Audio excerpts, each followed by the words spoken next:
He's been on the field for 2 possessions, 2 touchdowns. Touchdown! They had a young quarterback, Clemson, to come in. Drake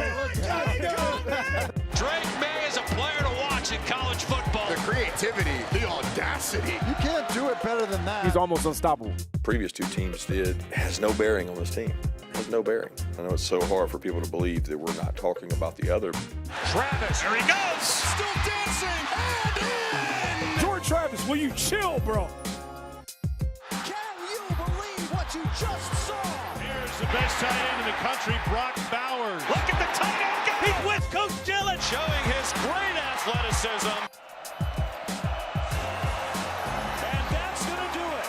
Wake Forest wins it, 22-20. And it's intercepted. Harold Perkins, can you believe that? And that is blown up in the backfield. Jared Verse Doing damage again. Blake Corum. An electrifying run. Nothing but green grass to the blue. Touchdown. Believe it. It's a touchdown. Unbelievable catch. Wow. A game-changing play.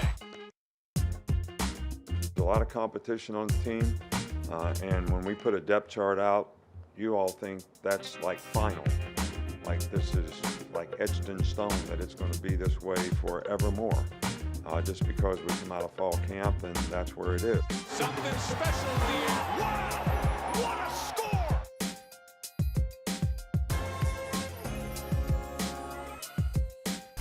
It's just a different type of feeling. This is college football as good as it gets. Wow! What an unbelievable play. Oh, real Heisman.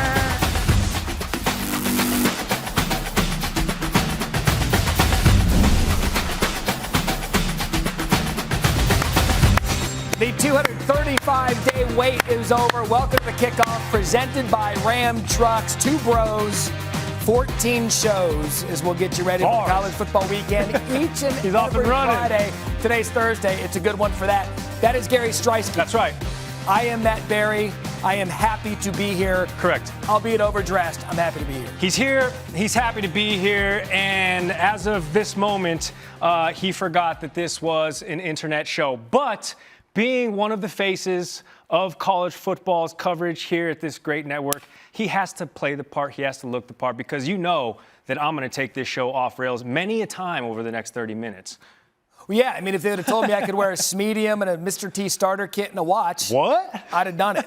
But nonetheless, I got to keep the TV lights on, and we are so looking forward to counting down throughout the season on college football. All right, we're excited for it, right? Indeed. What are you looking? We've waited way too long to get to this point. I have a couple of things sort of kicking around between the ears, but again, you've forgotten more college football than I'll ever know. You've seen more than I've yet to see. What are you looking forward to in this season? You know what? It sounds easy. Yes. I'm actually looking forward to the football. Oh, like the actual gameplay. Like I love Pete What a Thamel. novelty. Pete Thamel's so good at his job, but if I hear him talk about grant of rights one more time, I'm going to kick this fire over. We actually have good football. We're saying goodbye to a couple of conferences. The Pac-12 goes away. Some classic rivalries there. We have to say goodbye, so enjoy it. Big 12 is going to be altered forever. Know it. Say goodbye. Big 10 is going to be altered as we know it. Say goodbye. So please, can we just talk and celebrate the football and stop with all the off-the-field garbage? It's pretty simple. But Barry, what are your thoughts on NIL and how is it corrupting college? No, I'm just kidding. We're not gonna go there. I'm gonna take that chain and use it as a weapon. All right, what are you looking forward to? Well, I'm gonna get super specific in a fishbowl. There's so many storylines from coast to coast that we're talking about, but I am so looking forward to what they're doing out there in Boulder. I'm all on the primetime train. Do I think they're cracking top 4 in CFP? Am I gonna go out on a limb in the first 5 minutes of this college football show in week 1 and say yes? Hotter than that fake fire right there, Barry. But we're going to table that discussion. Something I'm looking forward to most is sort of our dynamic, taking it from SportsCenter on TV to this digital platform and really seeing how many weeks it's going to take for us to really elevate the trash talk into a point where, like, things might get weird. And I say that because this happened on Monday that we have yet to clear up.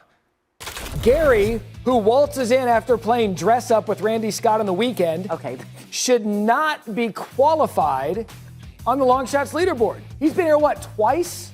I think 3 times. But nonetheless, you're absolutely right, because with that this is not fair, because Barry and I have been going back and forth the entire summer the entire summer. And then Gary thinks he can just jump up the leaderboard. The integrity of this segment is now under question. You cannot allow someone who doesn't have a minimum at-bat per season with picks to come in here and win long shots. I won't stand for it. I will resign effectively if they don't fix this. You're going to resign effectively. Wow. Well, I mean, wow, Barry. Sometimes you think you know your co-hosts, and then you get tweets that they're besmirching you up and down via Twitter, formerly known as X, or X formerly known as Twitter. It's our X. I'm hurt. You got it on live television. You absolutely got it. Because here's what I don't need. I was 50 picks in. Okay. 50 picks. I am maintaining a level of consistency and greatness on long shots. Oh. You waltz in, you steal David Lloyd's idea. Wow. And now you're running around the West Hartford Center saying you're the king of long shots. Wow. Heavy accusations. If we're putting this into baseball terms, I'm like Mariano Rivera. I don't pitch 1 through 8. I come in, close things out in the 9th. I don't have to have a heavy workload to come in there, prove my point, win, and get out. Anyway, that's a baseball topic. Let's talk football. We'll table that discussion because you mentioned Coach Prime a second ago. So much went on this offseason. And perhaps one of the biggest moves we've ever seen in college football history with a guy that's the best marketer in college football history, Coach Prime in Boulder. It's been quite the offseason in college football, so let's get you caught up on what you missed. You know what time it is? It's prime time. Colorado hiring Deion Sanders. Shedeur Sanders, Travis Hunter, and Jimmy Horn Jr. are key parts in Coach's plan to make Colorado prime time. It's truly a blessing. This is unbelievable. The former Demon Deacon is now dripped out in blue and gold with a new piece around his neck, made from pieces of his rib bone. For real? DJ Uliunglele bleeds orange, but it's beaver blood that courses through his veins this year. And Big Jim is sidelined for the first 3 weeks of the season due to recruiting infractions. How about the Pac-12? They're losing almost all its members to the Big 12 and Big 10. But wait, that's not all. Matt Rule headed north to the land of the corn, and Adian Mitchell is now a Longhorn. Luke Fickell decided he's better as a Badger. The Buckeyes, well, they added a defensive back. And Hugh Freeze, he wants to try his hand at getting Auburn back on track. Got all that? Good. Now on to week 1. Give me all the week 1, some familiar faces and new places. These are some of the notable games in week 1. Gary, pick the one you've got your eye on and why. I mean, top left, I kind of prefaced it from starting the show. CU, I know they have to go on the road against the TCU team who got absolutely smoked in the College Football National Championship. Obviously, the turnover there offensively.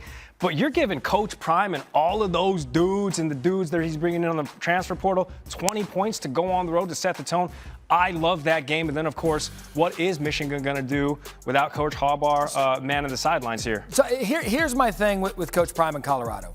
I think that he is great for the sport. Mm-hmm. And he's obviously great for Colorado because they've never gotten this much attention, including their spring game on ESPN. It was sold out. Here's where it has to happen. Yes. The guy is so brilliant at marketing. Yes. There's a large contingent of people out there that think maybe Coach Prime's just a show and he can't coach. Okay. I will give Coach Prime this. He brought in a very, very good coaching staff. Yes. Brilliant with his coaching staff. Yes. He's got some talent that he brought with him from Jackson State. I think that if he pushes the right buttons, it's not going to be this year. Yes. But I think eventually he'll have Colorado going. He has 4 dozen transfer portal guys. So it's not even the people he brought over from Jackson State. It's the dogs he brought over from Kentucky and your Power 5 conferences who now are looking at Boulder as a premier destination. And I sort of break it down into more layman's terms, more simpler terms. Until Coach Prime gives us a reason to doubt his ability, you have to say he is able to win anywhere with anyone. There will be a different, though, week in and week out in the Correct. Power 5 conference. Correct. Can't wait to watch them. You saw some of those games out there. LSU, Florida State's a good one, but I want to touch on Clemson and Duke. And I'll tell you why. Year 1 for Duke under Mike Elko, they won 9 games, probably could have won 10. They've got a great quarterback coming back in Riley Leonard. Sure. I think they've got a good defense coming back, but Clemson, DJ Uiagalelei, we know, transferred. It is all about the young quarterback now for them in year 2. He's a true freshman a year ago. He's the guy running the offense. They open up with a Duke team that you probably don't want to open up with because of what they did last year. Dabo and this team's the class of the conference. A lot of people think Florida State is going to come up and get him this year. You had best watch out for Duke in week 1 if you're Clemson. Strip it down from no divisions. Now it's just the top 2 playing for the title. Florida State got some dogs with him. If it wasn't for that early trip up in October, Florida State, man, they're the cream of the crop in the ACC, in my opinion. We've got Jordan Travis coming back, Mike Norvell. He's finally got those expectations back in Tallahassee, which they're accustomed to. As we go numbers crunch now on those Florida State Seminoles.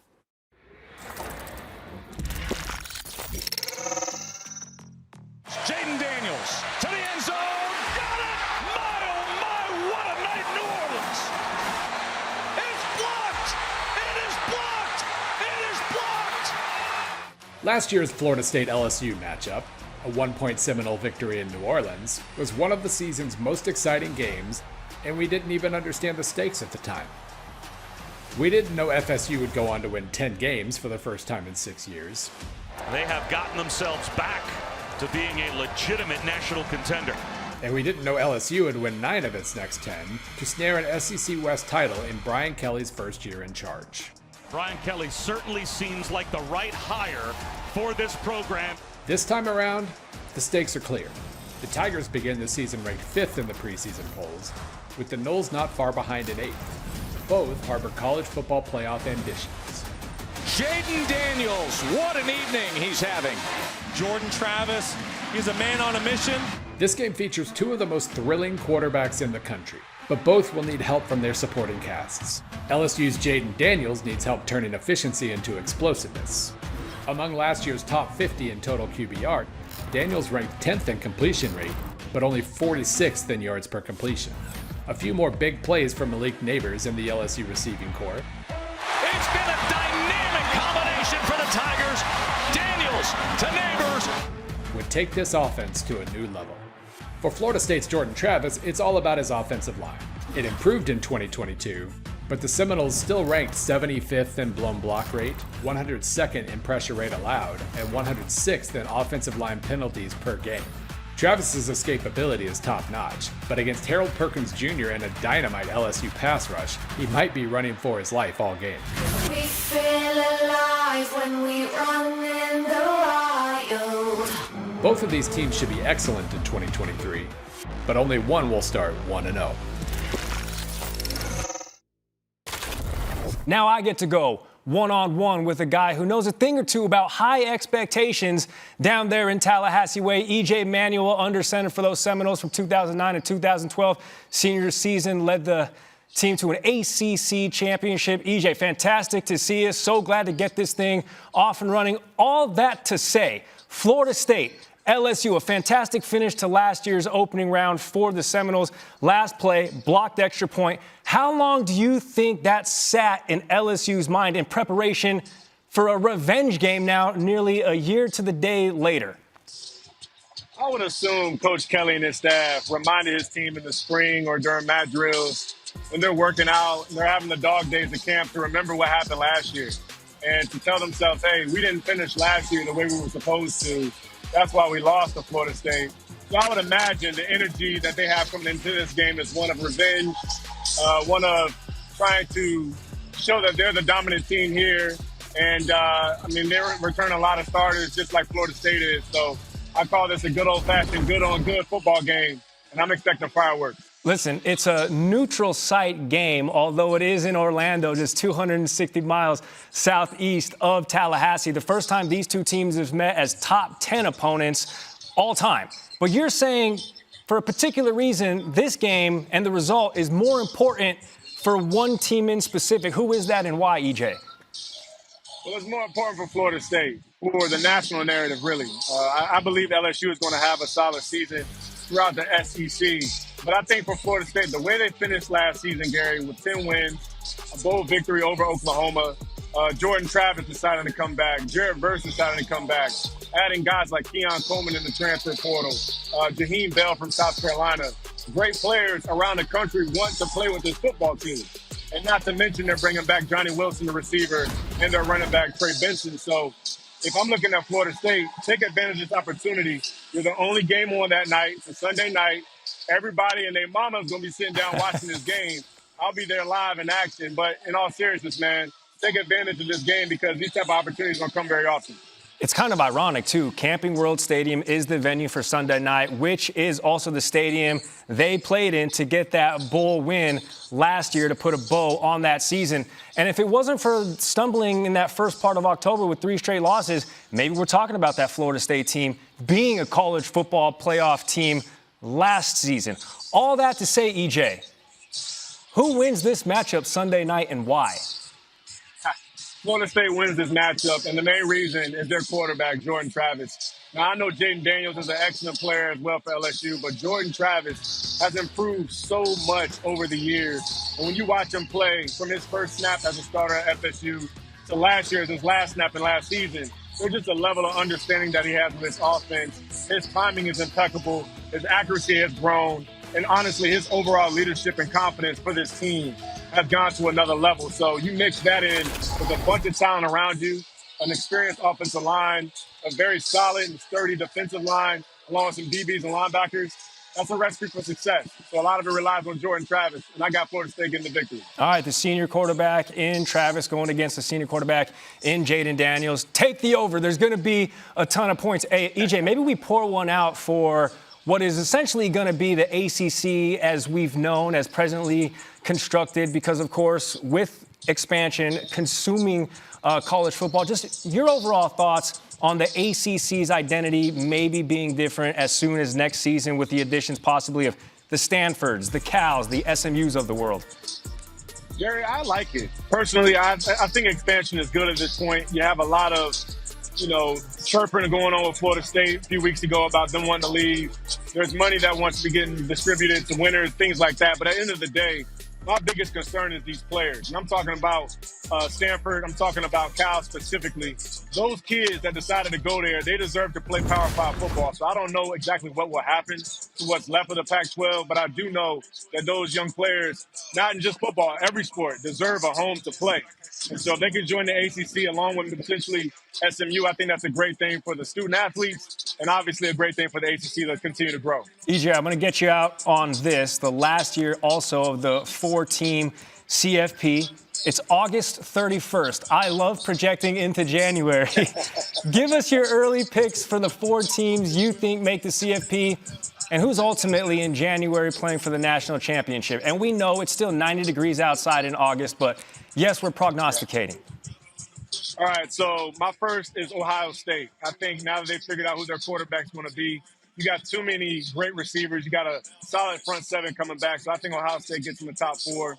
Out of the SEC, it's a toss-up. I understand everybody thinks Georgia's going to run away with it again, but that new quarterback has me having a little bit of questions, so I wouldn't be shocked if we see LSU win the SEC, potentially find their way into the CFP. From the ACC, I think Florida State will make it. I think they're an ACC champion type of team. And then that 4th team, I like Michigan. I actually had a chance to watch Michigan against TCU again. I think that experience that they had last year, Gary, where they lost that game in close fashion, really like a botched snap late in that game, cost them. So I could see Michigan being out for blood, potentially getting in that Final 4. EJ, I like it. We're not going to hold you to it because, as mentioned, it's August 31st. My man, enjoy the game. So happy to be back talking with you. And we'll talk to you soon, man. Thanks, brother. Take care, man. All right, later. EJ, thanks for bringing class to the show. Time now for Built for Success, presented by Ram Trucks. Who better to start the season than with talking about them Georgia Bulldogs? Bulldogs begin the season ranked number 1, coming off back-to-back national championships, a 3rd on the horizon. It hasn't been done since 1936, so history is not on their side. But even some key departures. Georgia's still the favorite at Caesars with plus 230 odds to win it all. Now Gary's the only one not to be in suit and tie. Because Stand for what's right, even if you're standing alone. Sam Acho and Sacho here with us. Quick trivia question. All right. Who was the last team to three-peat as national champions back in 1936? To three-peat. It wasn't Alabama. I'll go Notre Dame. I'm going to go Michigan. No. Minnesota Golden Gophers. I know you did with an M. I said no. That's what I said. I said you said N. I said exactly. I went by Notre Dame. We kind of were like, yeah, the connective tissue was sort of there. What was it again? He said Michigan. Yeah, but We were kind of working through the Minnesota. None of you said Minnesota. No, I said Minnesota. This is a Minnesota No, I football said Minnesota because we Row the Boat does play tonight against Nebraska. But Georgia, they're trying to get into that history. They've won 2 in a row. Stetson Bennett off to the NFL. We know they've lost some pieces. Carson Beck now the quarterback. Talk to me about this kid that came in with all kinds of expectations out of high school. Well, that's the difference. So Carson Beck has so many expectations where that chip that was on Stetson Bennett's shoulder, as we know, never left him. And so, yes, there's high expectations. Yes, there's some transfer receivers. Yes, there's Brock Bowers. But what will you do when the lights are bright? That's the question that I have for Carson Beck. We know that Stetson Bennett, his coaches didn't really want him to be the quarterback. I mean, they did. Kirby Smart said that. They didn't want him on the field. Bingo. Yet he proved it over and over again. So when, let's say you struggle early. Let's say there's a little bit of that outside hate. Let's say there's a little bit of the inside talking. How will you handle that? How will you handle the criticism? How will you handle the noise? That's my biggest concern for the Georgia football team. How does Kirby Smart and now his new offensive coordinators handle the production that they lost? Last time we saw them, they were only hanging up 65 That's a good point. against Todd Monken's TCU. off to the NFL. Yeah, Right? A.D. Mitchell transferred to Texas. So now what is Carson Beck doing? Now at this point, it's his offense, it's his team, it's his new playbook. How can Georgia sustain that offensive production? I think part of it, too, is you're just not trying to do too much early. I mean, I get it. Like, Stetson Bennett was a Heisman candidate, all those things. But there were times he was doing just way too much. You saw interceptions. You saw a couple questionable calls. But at the end of the questionable throws. But at the end of the day, he found a way to make it happen. Now, Carson Beck, what can you do when it comes to games like Florida, when it comes to games like Ole Miss? You know they're going to put up points. Like when you play Tennessee, will you be able to respond offensively? Or will it be turnovers? Will it be fumbles in the pocket? Will it be trying to press and too much pressure? Those are the questions that are still yet to be answered. And you look at the schedule, and that's why a lot of people think their formula to success is the schedule, because it doesn't look too tough by SEC standards. But at some point, the departures have to catch up with Georgia. The NFL departures, the coaching staff departures, they've already won back-to-back national championships. What is the formula for success? Because at some point, that's got to get it. It's not getting complacent, Matt. I mean, I think about last year. They almost lost to Missouri. I mean, there were some games you're saying, man, what is Georgia doing? It was on the fourth quarter. So you look at that. Then you look at the fact of the complacency piece. And you heard it from Kirby Smart. He said, man, the tough part about our team right now is that our seniors and juniors, all they know is national championships. And so what about the young guys? You come in, you think you're going to win automatically. You think maybe I can just roll out my helmet and we're going to be fine. And that's not the case. We were at the national championship game. I got a chance to watch them practice. Kirby Smart, during the week, was on their tails every single day. And that's going to continue to happen from the coaching perspective. But will the players feel a little bit entitled? These are top recruiting classes. I don't expect it. But now, we talked about it, the quarterback is different. Stetson Bennett never had an ounce of entitlement in his name, at least when it comes to football. Carson Beck, I'm not saying it's different, but the time will tell. He's a 5-star. You go in as a 5-star. Stetson Bennett walked on, bro. He walked on, he left. Chased away 5 stars, by That's what I'm saying. Sure. I mean, Jacob Eason was a 5-star. He was out. Sure. JT Daniels. Right. Aside from the complacency aspect, something tangible, who, what, or where potentially might trip up Georgia in their pursuit for a three-peat? I think the trip up, you talk about trip up, it might be like, can the defense be as sustainable as it was before? Sure. Those will be the answers, right? Glenn Schumann, co-defensive coordinator, right? Will Muschamp. I don't expect a fall off. I don't expect to drop off at all from Brock Bowers. Oh, I forgot they got that guy. That's what I'm Best saying. offensive weapon in the country, in my opinion. No question. Bingo. So, like, that is going to be, he's going to be, like, he didn't want to come off the practice field. 19 I'm telling you, dude, like, he wants to practice. Like, he's like, dude, don't give me all the reps for practice. So I don't expect to drop off at tight end. Sure. I know there's some transfers at receiver. I just wonder defensively, like you talked about all the guys that went to the draft, right? Guys like Nolan Smith, guys even like years before, like, you know, it's Kobe Dean, you got Kobe Dean. Like, what will happen? Can you reload again and again and again and again and again? Victims of their own success. Everybody wants to pluck from the success tree. Yeah. And you talk about tripping up and some of them could get them. Let me give you this. The top 4 teams right now in the rankings, every one of them but Michigan has a question at starting quarterback. Yeah. Every single one of them. We don't know who Alabama's going to be. Ohio State named Kyle McCord. Yeah. We don't think that thing's done yet. Now the Georgia Bulldogs, they've got questions. You know who doesn't have questions at quarterback? LSU. That's why I think you got to look at these teams that don't have question marks early. Okay, Georgia. Trendy pick to click because of the schedule to go back to the college football playoff. This is going to be set in cement. So then come December, the cement trucks is like rolling. So that way it doesn't dry out. You're going to pour it out right now. Your college football playoff 4, who are they? All right, give me Georgia. Yes. Give me Michigan. Okay. Give me Washington. Can I say Washington? He said Washington. I just wanted to make sure I heard that all right. I'm going crazy right now. And give me Ohio State. Wow. Is that two Big Tens? Two Big Ten teams, Georgia, and then a sleeper. Okay, good. Well, what about USC, and then the team out of the Pac-12 I was not expecting you to say. I got USC in the playoffs. Okay. Me too. Who's your four? I got Texas in the playoffs. Ooh! I like Texas that. in the playoffs. That's sexy. I've got I like Ohio that. State. Okay. And I've got LSU. No Georgia? That's nice. No Georgia. No, it's hard to do. No Michigan, bro? Listen. I'm listening. We're going to play this back. We need expansion now. We need expansion now. I got USC, Georgia, Michigan, Florida State. Florida State. All right, there they are. We're going to rack those. They're now poured in That was too quick. I'll see you on TV in an hour. Absolutely. All right. And who would we be if we didn't give you some value, Gary? That's good money. Look at this. That's good money. If you're into this kind of thing and you have some money lying around, yeah, that's right. We could have gotten in Acho's pocket and put money on LSU at plus 1,000. I love that one. Let me hold $1 real quick. And you know I love me some long odds. So you do. The plus 1,000 and up, give me that all day. USC, Caleb Williams, I tell you what, that's going to be some good money to watch throughout the year. And what we do throughout the year all the time, Gary, especially you're a social media savant. Appreciate that. We find videos throughout the summer. It's been a fun summer. It's been a fun summer. All right, so we take videos from social media. Yep. We pair them up with a college football video. And what we're going to do is we're going to decide who had the better summer. Who did it better? The social media or the college football. The first one, we're going Taylor Swift. She dominated 2023. And She's this incredible. Right here, the proposal. And I'm guessing I can't sing it because we don't own it, but it's something about bent on his knee and da-na-da-na-da, marry me, Julie. Like, it was at that moment. What if she follows with, we are never, ever getting back together? Yeah, we are never, ever I hope that getting dude back paid together. extra to get a hold of the set list to make sure that didn't happen. But a lot of choreographing, a lot of money had to be spent to make that moment happen. So right now, it's on the back burner. I am so anti-public engagement. That's a whole other show. That's why we'll you get and into I, that throughout the season. That's why you and I are in lockstep. Public, don't do it again. Okay, so that video, Taylor Swiftie against LSU football and air-conditioned helmets. Take a look. Oh, my God. That's not bad, right? Yeah, that's real. Yep, we got it for practice and games this season. That's crazy. That's right. Yeah, I like that. Yeah, man.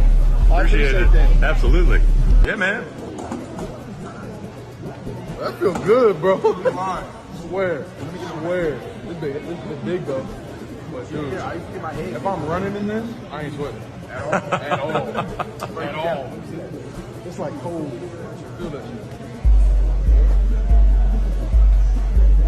Whoa. Yeah. Hey, Ring. Yeah, nah, this got fire. Barry, here's the thing. I don't say this tongue-in-cheek. I don't say this flippantly. I don't say this just to get a reaction. You know my disdain for summer. That's right. Who had the better summer, Taylor Swift or LSU getting air-conditioned helmets? It's the latter. It's LSU getting gifted air-conditioned helmets. Because summer, especially down there in the bayou, you're sweating for places you don't even know existed. You've been down there in the bayou. That's what I'm saying. You're hanging out like your air-conditioned pants. helmets. You sweat so much, your pants look like the bottom of a Five Guys fry bag. I mean, it's just, Just like grease you everywhere. just don't want it. And Too by the much way, grease. I'm looking at this as kind of a sign. LSU plus 1,000, great value. Yes. LSU beating Florida State this weekend, and I got LSU in the college football playoff. And because I don't like public proposals, LSU wins that. In a clean sweep. Just in an absolute clean sweep. What's next? Oh, no. Oh, my God, getting LeBron James? Wow. Why the long face? Wow. I mean, look, skill set to the barber. Sure. For pulling that off. The guy who received it can't even see it. I wonder if, like LeBron, the back of his head whines about everything.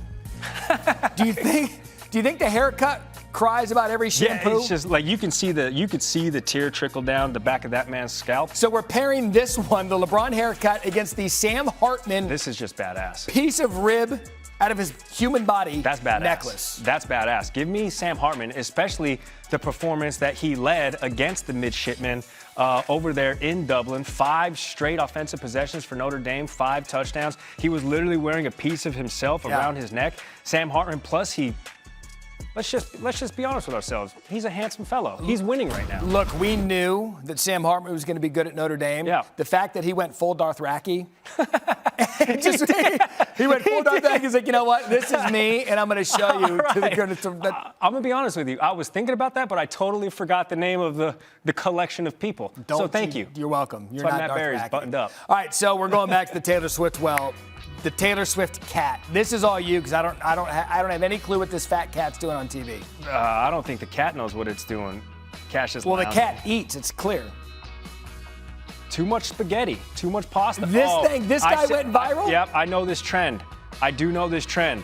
A lot of people have been asking me, beating my door down to do that with my dog, but she's 50 pounds. Help me out.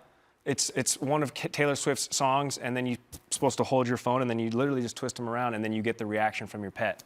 I don't think PETA likes it necessarily. Yeah, I would wake them up. Let PETA sleep. Do not wake them up. All right, so the viral cat against Kansas's Jalen Daniels. Take a look. We got a nice little Cuban link chain right here, man. We got the piece playing the highlights because, honestly, wasn't for me making a few of these plays on here, I wouldn't be where I'm at today. So, just a reminder, everyone I'm walking around, it's just what I do.